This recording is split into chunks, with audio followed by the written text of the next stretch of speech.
Hello, Christian friends. The pleasure is mine today to share with you my knowledge on the topic our ear and hearing loss.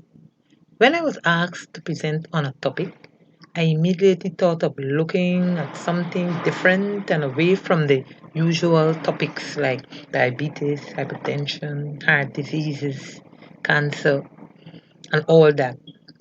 These topics are the most frequently dealt with and talked about, and we hear a lot about them. So I decided to share a topic which is very relevant to everyday life, something that most of us take for granted, our ear and hearing loss. Our ear and hearing loss. And present it in such a way that it would be interesting and hold your attention. The way we speak, the fact that we hear are all taken for granted from childhood to adult life. We just know that we grew up as a child with the ability to speak and to communicate and to understand what is being said to us, not realizing that there had to be a lot of important factors in place for all of this to be able to be to happen. First of all, we have to be able to hear the words, understand what is said, and respond. It involves our ears, our brain, and our mouth, plus other things. In my day, when I was a child, no routine hearing tests were being done for newborns, at least not in the Caribbean, and certainly not in Guyana. If you were born hearing impaired or acquired it as a child, that was it for you. In Guyana, it was only until 1998 that hearing impaired children could have their hearing tested, the hearing assessed, and be fitted with a hearing aid. Before this, hearing impaired children did not develop speech, missed out on education and social life. Hearing loss is an invisible disability. If you're hearing impaired, people won't know that you have it until they speak to you and get no response, or, or they ask you to repeat a bit louder, or you try to speak and it's not clear what you're saying. Audiology is the science of hearing. It involves uh, identification, treatment, and rehabilitation of the hearing impaired. There are three main types of hearing loss: conductive, sensorineural, and mixed. That's a mixture of the two. In order to identify hearing loss, we do hearing tests, which include tests like PTA, pure tone audiometry, OAE, autoacoustic emissions, ABR, tympanometry, and producing the audiogram. After you do this test, you produce audiogram, it will show the severity of the hearing loss, whether you need a hearing aid or not, etc. Sudden hearing loss also occurs when maybe your ear is exposed to a loud blast, or you have some underlying disease or circulation problems, and so on. You can have a sudden hearing loss. That is an audiology emergency and has to be treated immediately. Otherwise, the person could be left without with less hearing impaired or hearing right down, and that's very frustrating. So we pay attention a lot to that in audiology. For the treatment of hearing impairment, we use hearing aid, different types, depending on the severity of the hearing aid. We have in the ear hearing aid, we have behind the ear, in the canal, etc. So there are lots of different types of hearing aid that we use to correct hearing loss. Cochlear implant is another surgery that can be used for hearing impaired persons, but a lot of tests got to be done, a battery of tests to make sure that when they put the implant into your cochlea that it works. So that's the part that we're not very afraid about in Guyana, but uh, this surgery is done in the UK, the USA, and in Canada. This is a picture of a cross section of the ear. You can see the part labeled outer ear, that the part we see daily, and the part marked external auditory canal, that's our ear canal, and deep inside we have our eardrum. So the ear has three parts: the outer part, which we see and we can feel, the middle ear, which has the three smallest bones in the body, and the inner ear, which is embedded in the head. Here we also have in the inner ear, we have the organ of balance called the vestibular apparatus. And from this inner ear, nerves move from the ear to the brain to enable us to hear. That's how we all hear. Prevention of hearing loss. Good ear and hearing care can help prevent the development of some types of hearing loss. That is why we advise persons not to insert objects in the ear. Do not use medication in the ear that were not prescribed by a doctor. Do not clean your ear with pencil, hair clips, paper clips, keys, cotton swab, etc. This can cause damage to your ear canal as well as your eardrum and lead to hearing loss. Do not clean your ear excessively. A small amount of wax is needed to protect your eardrum. In fact, the ear cleans itself. So, as the ear produces the wax, a little comes out and is wiped off on the outside. So, you're advised to clean outside, but don't go down in the canal to clean the wax. Because in that case, the wax gets packed up and hard, and in the end, you have impacted wax. Smoking increases the chances of ear infections. Do not smoke. Avoid loud noise. If not avoidable, then wear hearing protective devices. For example, earplugs. If you're working in an area where it's noisy, like in a factory or an engine room, you're advised not to expose your ear to such loud noise. Later on in our presentation, you'll see why noise is so important in this act of hearing and prevention of hearing loss. Do not blow your nose too hard when you're having a cold. The infection can split your ear. Make sure that your children are fully immunized, especially against rubella, which is one of the diseases that can cause hearing loss. Planning a pregnancy, be sure to have a test done for syphilis and HIV, because all these can lead to hearing loss in your child.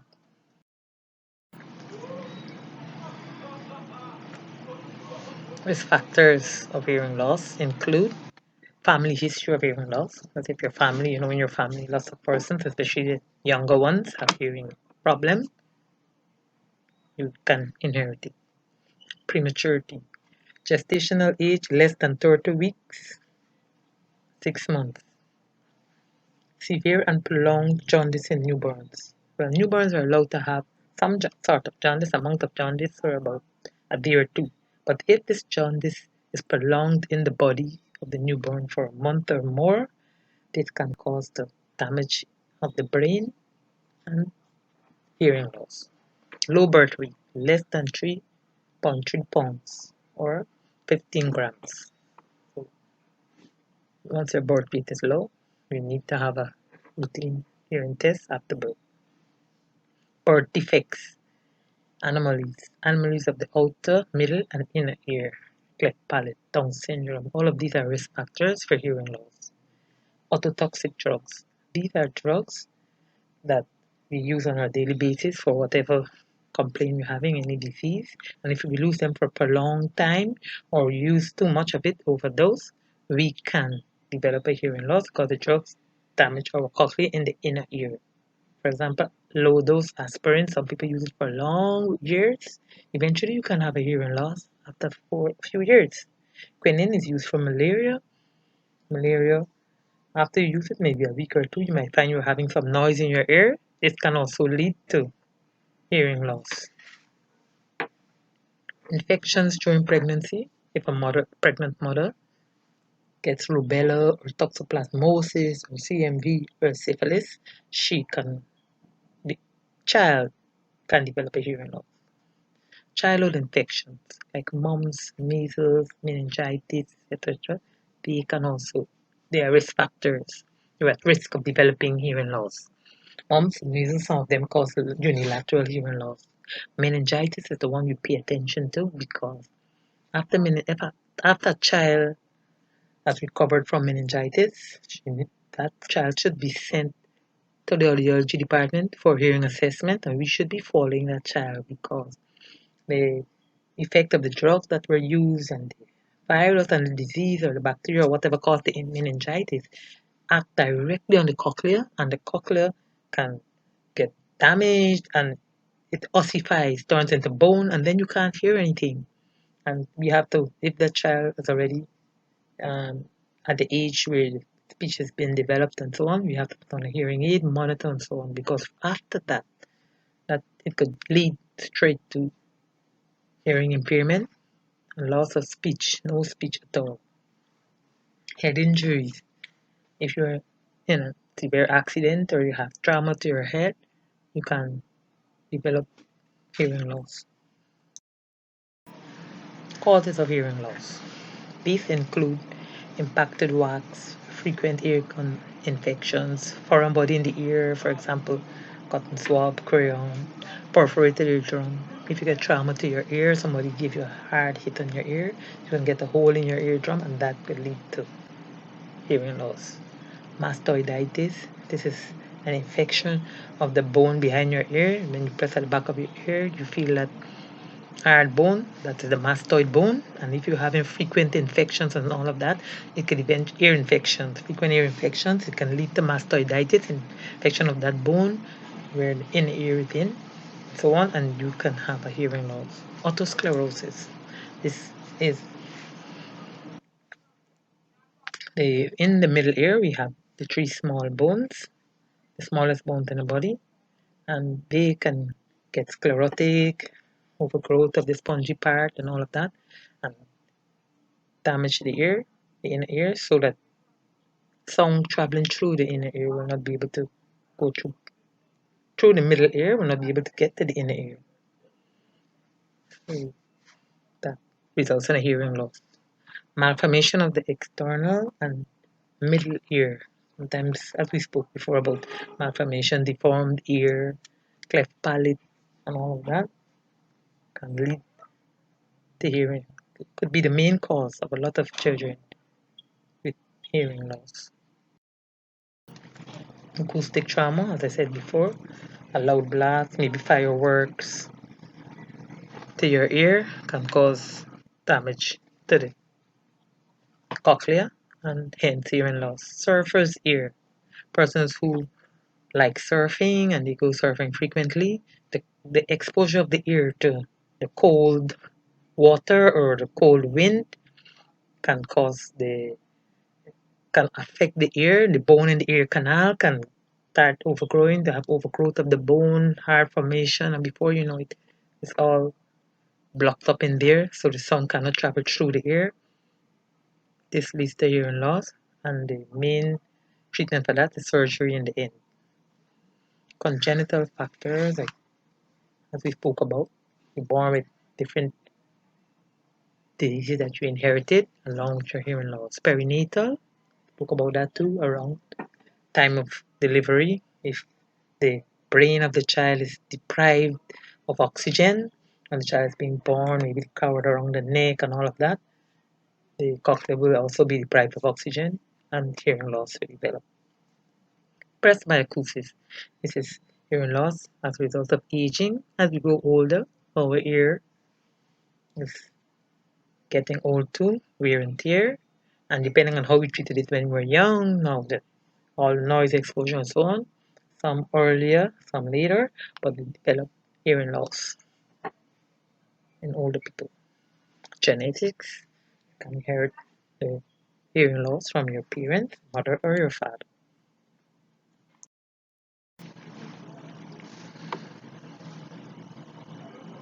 The importance of hearing in the development of speech.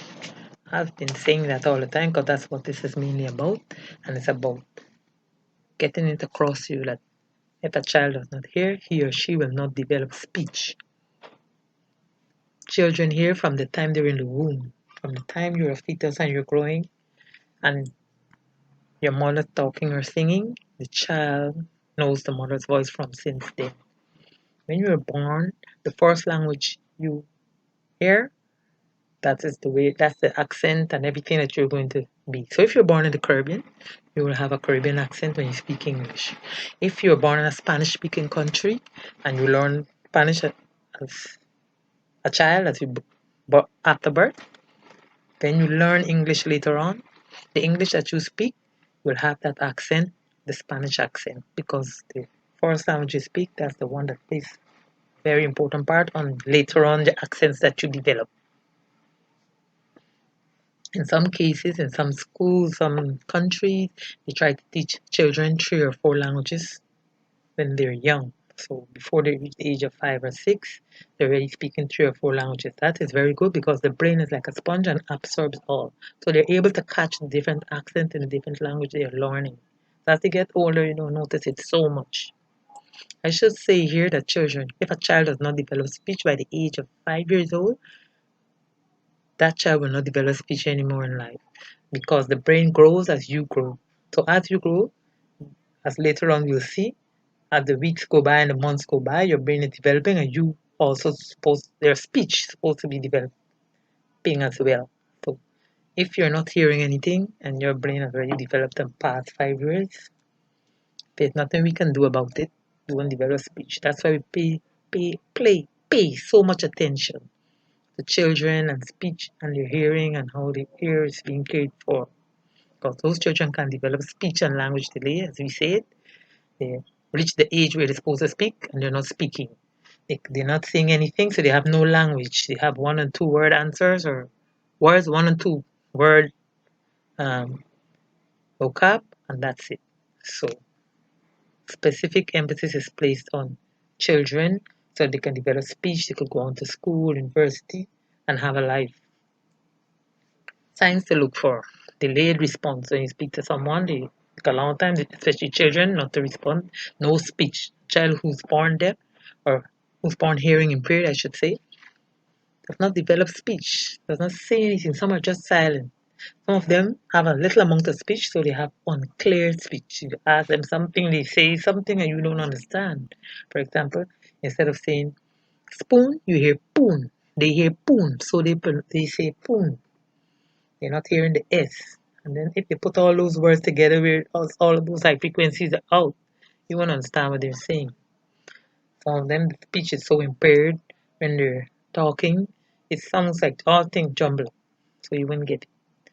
For this goes for adults and children when we speak about loud speech. Loud speech, we speak very loud because we speak according to the feedback from our voice. So because we're hearing our own voice, we're able to either raise our voice or lower it. If I'm speaking to someone next to me, I can speak at a certain level. And if somebody's far away, I have to raise my voice. But if I'm not hearing my voice, I don't know how to speak. So I speak loud to everybody. The fact of low self-esteem comes a lot with hearing because persons are shunned, people look at them funny and they feel as if, no confidence or anything. And it goes along with hearing impairment and the stigma that goes with hearing impairment. People don't want, especially the older people, adults, don't want people to know they're not hearing well. They don't want to wear the hearing aid. They don't want to hear the behind one, the ear one. They want to hear. They don't want to wear the in the ear one. They just don't want to wear hearing aid for person to say, "Oh, she's not hearing well. She ain't hearing good." Because in the Caribbean, we always say, like he ain't hearing good, right? So there's a stigma attached. And then most of the parents, when they know they have a young baby, they're in denial. They don't say, "No, we do a hearing test." Say, "Well, your child failed the test. You have to come back for a retest, and maybe we'll need hearing aids." A lot of parents are in denial. Keep saying, "Not my child." Signs to look for. The mother is the first to know, then the teacher. Because the mother is closer to the child, knows that the child is not responding, knows that something is there, something's wrong when they don't get the right response from the child. But as we said earlier, this idea of denial and let's hope they come later, or the father spoke late, or the mother when she was young, they try to use that. And then there are certain signs that come along with it, as we were saying. At 16 to 24 months, a child should be able to say a few words with at least one verb in it. So if your child is 2 years old and not saying anything, something is wrong. Not that the child is quiet or the child is good. All 2-year-olds jump around, talk a lot, babble a lot, say a lot of stuff. And then we have the impaired speech ones. After not hearing some letters, they dropped when the child speaks. As I was saying in the previous slide, they say poo instead of spoon, they say ow instead of cow, e instead of key because they're not hearing that key. And lots of other things. They try to say a word like scissors, it comes out a different thing because they can't say the S because they never heard it. That's where the hearing aid come into play very early and help them to hear all those high frequency letters. Delayed response to songs after around, in some cases, no response at all. Even though you increase your volume, still don't get anything. And for hearing impairment in conversation, we're in a group talking, even for adults and children. You don't hear clearly because it's in conversation in group. If it's one-to-one, they might get it and hear what you're saying. And lots of most hearing people, all hearing people rely on lip reading and gestures and facial expressions. And now in the time of COVID-19, where we all have to be wearing masks, covering our face, some wear some very big ones, you can barely see the eye. Sometimes you see your friend on the road, you don't even recognize them because you didn't see the face. People have to wear masks, so they can't lip read. So right now in our clinics, we have a lot of people coming for hearing tests. Oh, I'm not hearing good. Now they start accepting it a bit because they cannot lip read when the children are talking to them or when a friend is talking. The lip reading is out because of the use of masks. Recently, they've made some special masks for persons dealing with hearing impaired persons, but still come down to the same thing because that person, especially for children, they need the gestures and the facial expression to understand what you're saying along with the little hearing that they have, even when they're wearing hearing. Facial expression and gestures and so says a lot. Some children, when they're taken out by their parents, for example, you're in church or wherever, and they are misbehaving, the mother just have to look at them. When they see that facial expression, they know that they have to pull themselves together. But loud speech, we spoke about that. If you don't hear your voice, you won't know how loud or how quiet to speak. And that's the main thing for hearing impaired person. Some persons feel isolated, especially children, the older children. They don't want to mix with others because half the time they're not sharing what they're saying. They can't take part in conversation. They feel left out. So they just isolate, they play by themselves. Maybe they're hearing something, but not much. And then some of the children, they portray bad behavior in class. When it's quiet time, you're in church or it's a quiet session, then they will try to seek attention and start making noise or touching the other child or pulling somebody's ribbon or something. That's how they eventually get on to all these behavioral problems and so on. If you're a teacher and you have a hearing impaired child in your class, the child is not hearing you, the child will upset the whole class at the back, pulling, making noise because hearing they're not hearing what is being said, they cannot, you know, go along with the class, they're behind their peers, so they need to get it somewhere out there.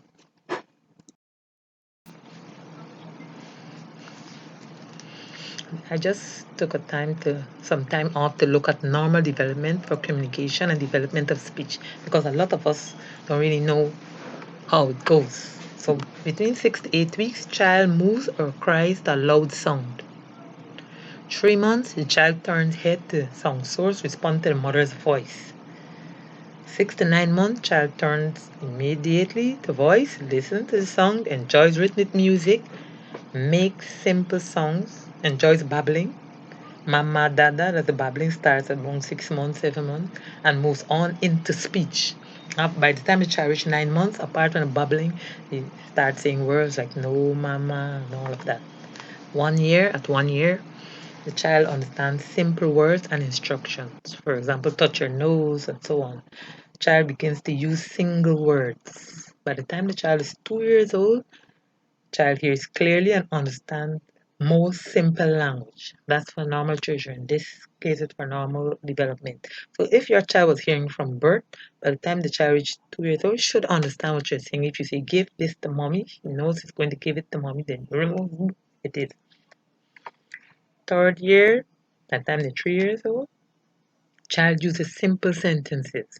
By the time your child is 5 years old, the child produces adult-like speech. Mom, can I have that? Can I have this? They're producing adult-like sentences because they've been able to hear the song, they understand, they can respond. That's how important the hearing is. Now, let us look at something else, what we call ototoxicity. Ototoxicity is referred to poisoning of the ear. For example, the otto's ear toxicity is poisoning. So the ear is being poisoned, for example, by chemicals or drugs, whatever medication the person is using. And I decided to bring it in here because it's also part of the ear and it also contributes to hearing loss. And a lot of us don't pay much attention to it. This is caused by overexposure to chemical and drug medication that damage the inner ear or the vestibular cochlear nerve, as we spoke about nerve taking information from the ear to the brain. And this is the nerve which is responsible for sending the information to the inner ear, from the inner ear to the brain. Over-the-counter drugs can cause it, like aspirin for prolonged use, ibuprofen if you use too much, high blood pressure drugs, diabetic drugs, medication, diuretics, anti-cancer drugs like ciplastine and so on. Because these drugs, you have to use them for a very long time. And after you've used it for a very long time, they act on the cochlea. And then you develop what we call ototoxicity. It's so toxic to your ear because you've been using it for a long time. And you maybe develop maybe noise, maybe nausea, maybe imbalance. And most of the symptoms go undiagnosed because most of us don't know it's because we're taking that ibuprofen 2, 3 times a day every week, maybe for a joint pain, maybe for some other thing, and we're misusing it. And after about a few years, we're having dizziness, vertigo, and so on. Most of these drugs, when prescribed with medication, when prescribed by the doctor, sometimes they say, okay, take ibuprofen every 8 hours for a week. Most of us we try to stick to that, but some people they use more than the how much milligram is prescribed because maybe the pain is so much, and for a longer time. If you're given a drug and they say use for 7 days, after the 7 days you have to stop. And if you're not better, you go back to the doctor so you could change something or get advice if to continue. Because we're damaging our ear. We're damaging not only our liver, but we're also damaging our ear and our hearing. For antibiotics, for example, there's some that we don't give to children because the children are now growing up. Or some ear drops also we don't give to children because it's very toxic for the ear. So we have to learn to stick to the rules, use only what is prescribed for us. And most of the symptoms, as I said before, go undiagnosed. And diagnosis can only be established if you have a test before and a test after, and if you realize it's the drug that's causing your dizziness or your imbalance. So certain drugs are very toxic to your ear. Some symptoms could be tinnitus. Tinnitus is noise in the ear, sound in the ear. You can either hear different forms of sounds, or you can have a ringing in your ear. That's because this new drug that you're taking is toxic to your thing. And instead of taking 500 milligrams, maybe you're taking a full gram. Maybe instead of taking it every 12 hours, you're taking it every 8 hours. So it start being toxic to your ear and especially your cochlea. Some people develop vertigo and they get up and they look around, it's like going around. Some they add nausea to it. And then worst of all, the imbalance. If you can't walk far because you're feeling drowsy, like you're gonna fall down, and so on. So these are the signs. So if some doctor prescribe a new medication for you, and after 3 days you find that, y'all know your nails ringing, imbalance, you should take note. It could be that new drug you're taking. You could either go back for a reduced dosage, or stop it completely, or use a substitute, something that is not so harsh on your ear, because everybody's ear responds differently. For example, some persons, as I always tell my students, some people drink one beer and they're drunk, and some people drink a whole case of beer and they're not drunk yet, they can go forward. So depending on what's the influence of whatever you're taking on your ear, you don't want it to be toxic, you need to stop that drug. Because it's very frustrating to walk around and don't know if you're going to fall down, the imbalance. I also want to take a stick a pin here and look at also noise-induced hearing loss. This hearing loss induced from noise. Noise-induced hearing loss is a permanent hearing impairment resulting from a prolonged exposure to high levels of noise. Your occupation can cause it. Working in industrial noise, for example, engine rooms, factories, generators running all day. Simple thing as a generator running all day in a hair salon could cause. Military personnel shooting on the range, telephone operators at call centers, etc. Once you're having noise in your ear for a prolonged period of time, every day in and out, you can develop noise-induced hearing loss. And noise-induced hearing loss is the noise is so damaging to the inner ear, that same cochlea, which have some special cells in there that are sensitive to noise. And at first, when the noise go in, the ear responds by giving a temporary threshold shape, means it works it out. And then if you keep on, you're working in this factory with the noise going without wearing hearing protection to your ear, after a year, after 5 years, your hearing is going down. Some companies, they do um, pre-employment hearing tests, so that after 5 years you see that you're not hearing, you can't sue them or so on. But every company is supposed to do a pre-employment hearing test, and every year hearing test is make sure that that ear care is there. It's also supposed to provide the hearing protective devices that you're supposed to use once you're working in noise. Some companies do, some don't. Because after 5, 10 years, you're having a permanent threshold chip and not a temporary one. You're permanently, and this noise is not like a conductive loss, it's acting on your ear nerve. And once the nerve is gone, so far there's nothing repairing your ear nerve. So you can hope. Tests are research and so on is still in place, still ongoing, but we haven't been able to solve that yet. So once you're working in noise, you need to wear your hearing protection. And this noise is very loud noise. You should have a personnel going in there to check it. People wearing earbuds to listen to music and in the ear insert phones. For the young people, when I talk to them, I tell them, look, if you are listening to music with your earbuds in and someone sitting next to you could hear what you're listening to, means that music is too loud for you.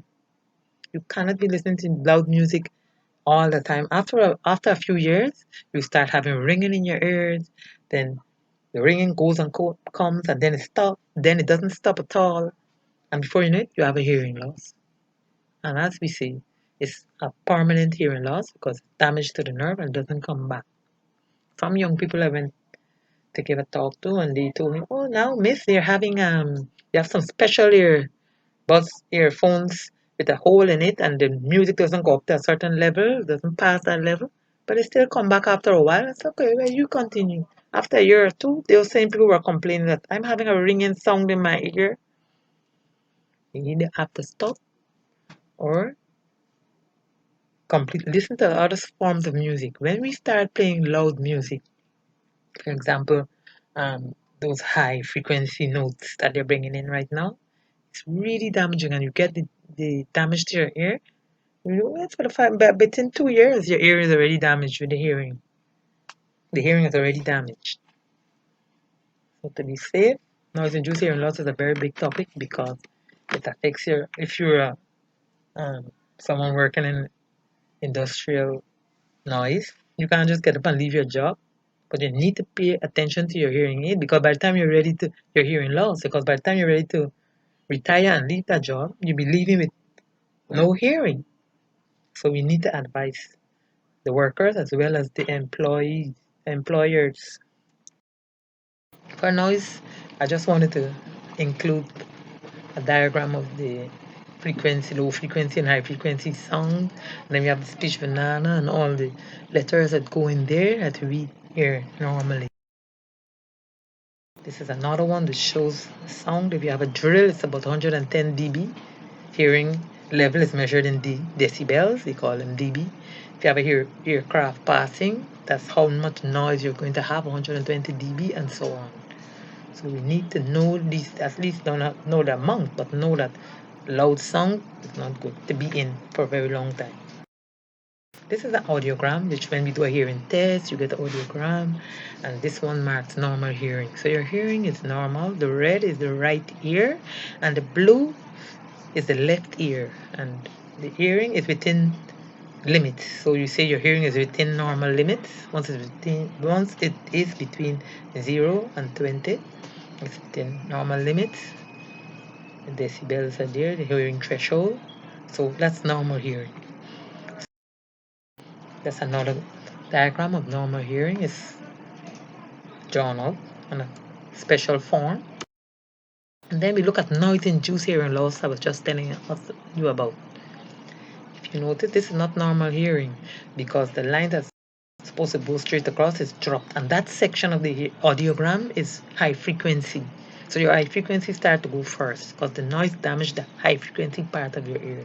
So when somebody's talking to you and you say, they might say pin, they might say pit, and you might hear pin, and you might hear some other thing.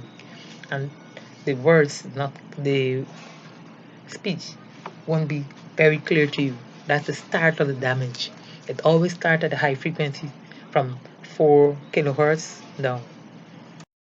Another one, this is just a diagram showing normal is up there, then you have a slight, maybe borderline, as we say.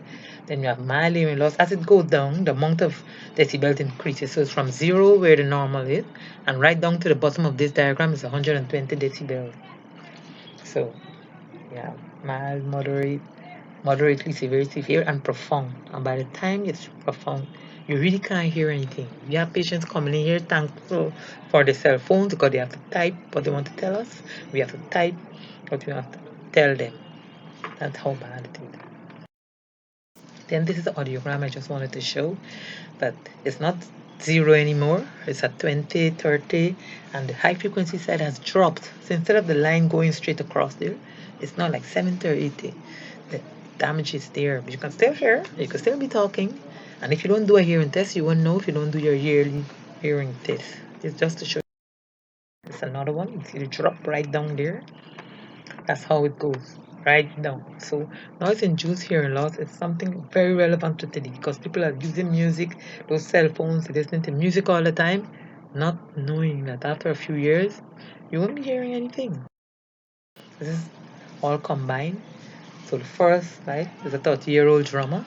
He's drumming, and then drop down again, very low. As it drop, it's low, it's more severe the hearing loss is. So that line that goes right down to 90 decibels, that's how bad your hearing loss will go. And then all the other frequencies follow. So the high frequency goes first, and then the lower frequency follow. And before you know it, that line that's like a cup there goes straight across from.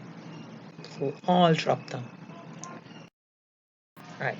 We can take precaution to prevent noise-induced hearing loss. We can do yearly monitoring of hearing of those workers who work in engine rooms and so on.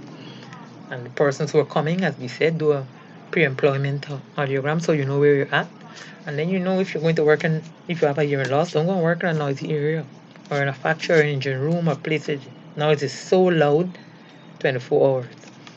You can wear hearing protection, hearing protected devices when you're in industrial noise. And for those persons who work shift, like the telephone operators and so on, they could limit time spent in the noise. They can do shift system. The employer have to be very caring and want to help. Because for countries like Guyana, for example, nobody sued anybody for damage to the ear, but soon it will be there. Soon people are now getting conscious to knowing that I came and work here, and after 5 years I'm not hearing.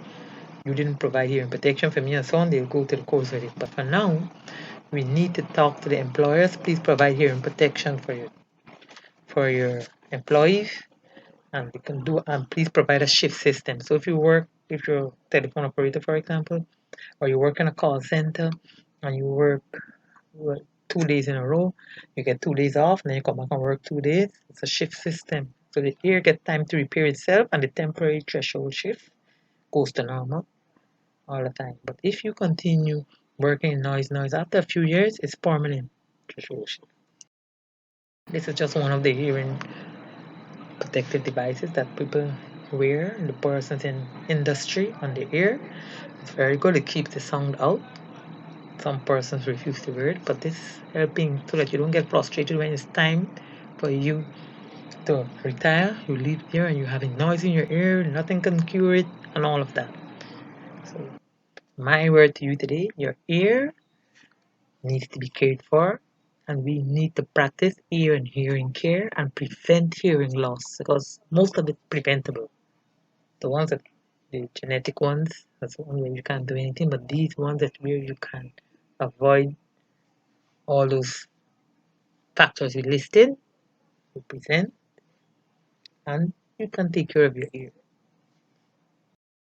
Thank you.